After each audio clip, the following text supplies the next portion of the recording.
Halo Sobat 100, masih bersama saya Rosyid Adrianto dalam program 100 Institute. Dan kita masih membahas soal-soal pada bab hakikat fisika dan prosedur ilmiah.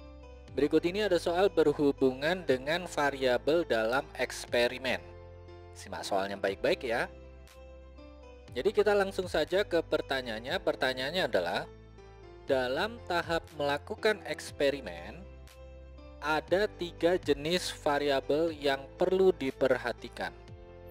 Nah, 3 variabel itu apa saja? Oke, Sobat 100, di sini langsung saya jawab ya. Sobat 100 masih ingat ya variabel yang dimaksud itu apa? Jadi di sini ada 3. Yang pertama itu adalah variabel bebas, variabel terikat, dan variabel kontrol. Nah, variabel bebas itu adalah variabel yang dapat diubah secara bebas angkanya atau nilainya ya. Kemudian untuk variabel terikat itu adalah variabel yang diteliti dan perubahannya itu bergantung pada variabel bebas. Ini variabel terikat ya. Kemudian yang ketiga, variabel kontrol itu adalah variabel yang selama percobaan dipertahankan nilainya tetap. Oke, sebagai contoh di sini adalah hasil dari percobaan suhu dan kalor. Jadi ini saya nyatakan dalam sebuah grafik agar bisa dipahami ya. Yang mana sumbu horizontalnya adalah perubahan suhu, kemudian sumbu vertikalnya adalah kalor. Nah, pada kondisi awal benda belum berubah suhunya dari titik 0 ya. Nah, ini digambarkan grafiknya nih. Jadi ketika benda ini berubah suhunya, maka kalau kita ukur kalornya itu juga nilainya meningkat seiring dengan pertambahan atau perubahan dari suhunya. Nah, dari grafik ini bisa kita simpulkan bahwa perubahan suhu itu adalah variabel bebasnya, kemudian kalor itu adalah variabel terikatnya. Jadi, kalor akan berubah nilainya kalau di sini benda mengalami perubahan suhu. Jadi, sudah jelas ya.